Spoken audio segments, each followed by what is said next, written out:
Welcome to a delightful journey through the tale of the Happy Prince, crafted by none other than the maestro of literature, Oscar Wilde. Wilde, born in the mid-19th century, was known for his sharp wit and remarkable storytelling prowess, and The Happy Prince is no exception. It stands as a testament to his unique ability to weave intricate tales that captivate both young and old. Wilde's stories are not just simple tales, they are lessons wrapped in the guise of entertainment. He had the uncanny knack of conveying profound messages through seemingly simple narratives. The Happy Prince is one such story, a beautiful blend of fantasy, compassion, and a subtle commentary on society's inequalities. Oscar Wilde's pen was his wand, and with it he created magical worlds filled with memorable characters.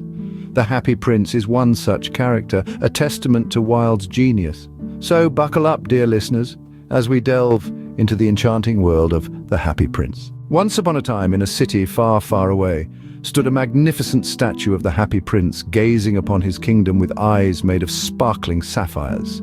This statue was no ordinary one. It was a spectacle of splendor, adorned from head to toe in shimmering gold leaf. His eyes, made of gleaming sapphires, reflected the beauty of the city he ruled over. A ruby as red as a summer sunset was affixed on the hilt of his sword, adding to his grandeur.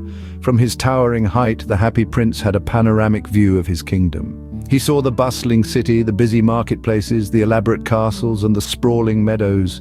Every morning the sun would rise, casting a golden glow on his statue, making him seem even more majestic. However, beneath this spectacle of grandeur, the Happy Prince was more than just a statue. Little did the statue know his grandeur was about to lead him to an unexpected friendship. One chilly evening, a lone swallow separated from his flock found refuge under the statue of the Happy Prince. This little bird, lost and weary, had no clue that his life was about to change forever. In the stillness of the night, the swallow was startled by a gentle voice. It was none other than the Happy Prince himself, but the voice was tinged with sorrow. The Happy Prince, despite his grandeur and splendor, was not happy at all. He revealed to the swallow the misery and despair he saw from his lofty perch, the poverty and hardship that plagued his city. A bond, as unlikely as it was strong, started to form. The swallow, touched by the statue's sadness, decided to stay. He chose to help the prince alleviate the suffering of his people, to bring a ray of hope into their lives. And so the unlikely companionship between the gilded prince and the humble swallow began. Moved by the plight of his people, the Happy Prince decided to help, sacrificing his own splendor. The prince, once adorned with precious jewels and gold, chose to share his riches with those less fortunate. With the aid of the swallow, the prince's sapphire eyes reached the homes of the poor, bringing light to their lives. His ruby heart warmed the cold, and his golden leaf skin brought sustenance to the starving. The Happy Prince's acts of kindness were as numerous as the stars in the sky. His generosity was boundless, his compassion profound. He gave without expecting anything in return, his only desire being to alleviate the suffering of his people. His heart, though made of ruby, beat with the rhythm of humanity, echoing the true essence of kindness.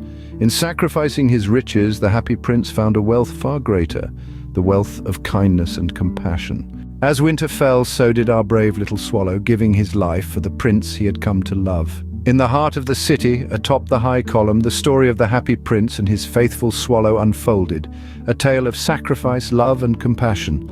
The prince, once adorned in gold and precious stones, now stood stripped of his riches, his heart broken in two. But he was happier than he had ever been, for he had discovered the true meaning of wealth. It wasn't in his gold, nor in his jewels, but in the acts of kindness he had done, the love he had shared, and the joy he had spread. The swallow, too, found happiness in his selflessness, his final act of love, a testament to the power of compassion. His spirit, though it left the cold, lifeless body, lived on, warmed by the love of the prince. And so ends the tale of the Happy Prince, a story that teaches us that true wealth lies not in gold or jewels, but in acts of kindness and love. Thank you for joining us on this journey through Oscar Wilde's enchanting tale.